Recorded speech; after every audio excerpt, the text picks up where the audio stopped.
Okay, this is a fairly short screencast on how to use the Renderworks camera from the visualization toolset. So I've placed some bits of staging on the floor layer of the studio and a curtain at the back. Just a little quick zoom round just so that you see, kind of see where it's sitting there. These two at the back seem to be on the ground. I don't know why. Height. We'll give them a bit of height there. That's a bit better. So we can kind of see what we're looking at. Okay, I'll go back to top plan view again. So we need to choose the Renderworks camera. It will exist on a layer, so be careful if I'm placing it on this seat here and looking that way. So that was a click to place it and a click for the direction of view.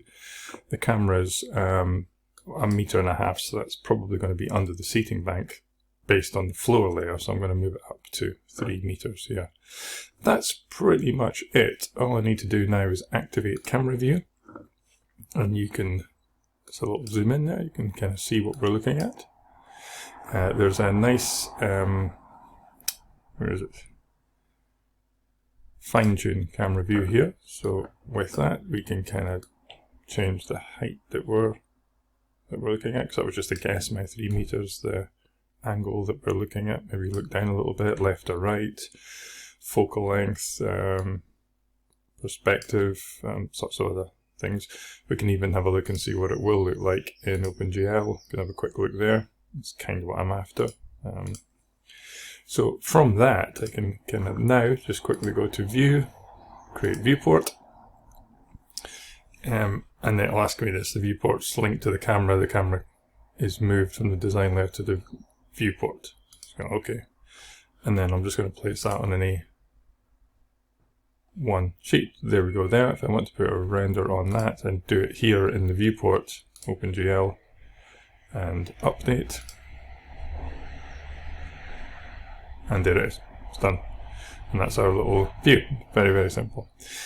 One last thing, if I go back to the floor layer again, and go back to top plan, the step when you take the Renderworks camera and place it, and just be very, very careful of the height. That's about the only thing I have to say. If you, for some reason, don't want activate camera view, you don't want this crop. You see what's happened here is I haven't done the height of the camera properly, so that's why if I had a look at that in OpenGL, I'd be looking at the underside of the seats there, which is a bit weird. Again, not too difficult to fix using the perspective fine-tune camera view controls here. So it's not a killer. If for some reason you want to get rid of this bounding box, there is a document settings, document preferences. If we unclick cropped perspective here, we see the whole of the studio. And then we can be working with a far wider field of vision. I'm looking at the whole studio here now. Just a little side note to say that that's if you want to get rid of that. So it was under document settings, document preferences, and it was that crop perspective there.